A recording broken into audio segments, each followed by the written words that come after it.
तो अब आप यहाँ देखिए कि ये आपका 70, अगर मैं आपके एक कमरे का निकालता हूँ, आपका एक कूलर हो गया, ठीक है, 200 वाट का कूलर ले लीजिए, एक पंखा हो गया 70 वाट का, सॉरी टीवी भी लगा देते हैं, एक हॉल में टीवी लगा देते हैं, टीवी तो जरूरी है ना, तो टीवी आपकी होगी 90 वाट की, ठीक है, 70 वाट का ये हो गया।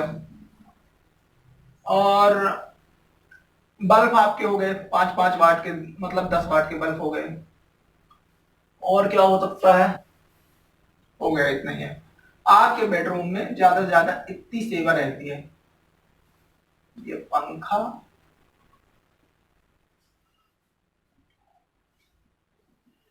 तो 10 वाट, 1 2 3, ठीक है, तो ये आपका टोटल 280 वाट हुआ, ये आपके एक कमरे का, ठीक है। अब दूसरे कमरे का क्या होगा, वो भी 280 वाट होगा, ठीक है। अब अपन हॉल का ले लेते हैं। हॉल में हमने एक 90 वाट की टीवी डाली है और 14 वाट के दो दो बल्ब डाल दिए हैं, ठीक है। तो हॉल का हमारा ये डिस्क्रिप्शन है, 90 वाट टीवी और दो बल्ब बल्ब डाल देते हैं 14 वाट के, और दो पंखे डाल देते हैं 140 वाट के, ठीक है। तो ये आपका हो गया 150, 100, 250 अपन नॉर्मली ले लेते हैं स्टैंडर्ड में, तो ये आपका 250 का ये आ गया, ठीक है।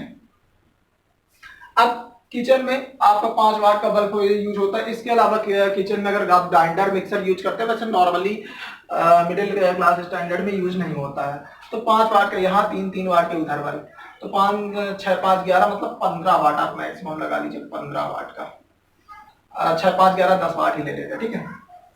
अब ये देखिए आपका ये टोटल कंजप्शन हो रहा है आपके घर में पावर, टोटल पावर कंजप्शन है आपके यहाँ 250, 500, 750 और 750, 810 वाट का, ये आपके घर में प्रॉपर जो रोज का कंजप्शन है, यानी आपके घर का लोड है, पावर इतना यूज हो रहा है।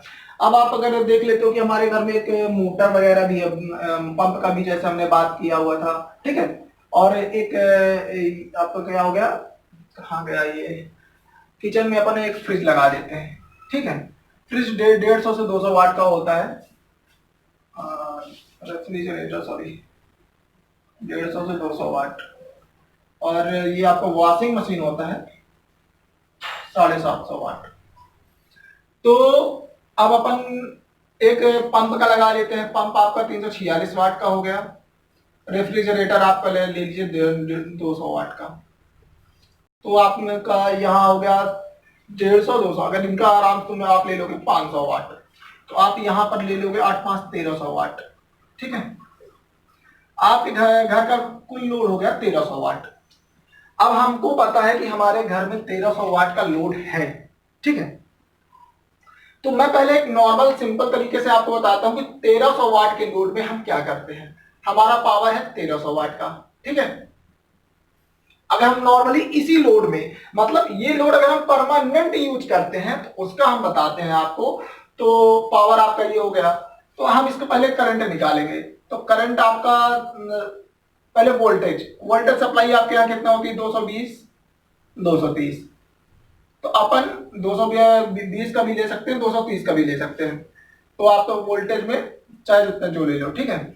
अब आपको हो गया करंट, आपको फाइंड करना, ठीक है। तो करंट निकालने के लिए P अपान V का फॉर्मूला लगता है, तो P अपान V 1300 बटे V अपना आप 220 ले लेते हैं, ठीक है। तो आप यहाँ करोगे 1300 बटे 220, तो 5.99 आपका वाट आ जाता है, ठीक है। ये आपका करंट वाट में रहेगा। अब करंट का हमको वाट निकालने के बाद हमें मेन चीज होती है कि हमें पहले पूरा नॉर्मली अपने घर के लोड के अकॉर्डिंग निकालना, ठीक है। तो अपन ने ये निकाल लिया यहाँ पे 5.9। तो अब पीएफ क्या होता है, पावर फैक्टर होता है। पावर फैक्टर आपका क्या होता है कि हर जगह का पावर फैक्टर अलग होता है। जैसे हमारे यहाँ का 0.8 पावर फैक्टर है, ये रियल पावर और एपेरेंट पावर का रेशियो होता है, ठीक है, पावर फैक्टर। अब हम लोड निकालते हैं आपके इस करंट के लिए 1300 वाट के करंट के लिए लोड निकाला जा रहा है। ठीक है, तो लोड में आगा आई क्रॉस वी क्रॉस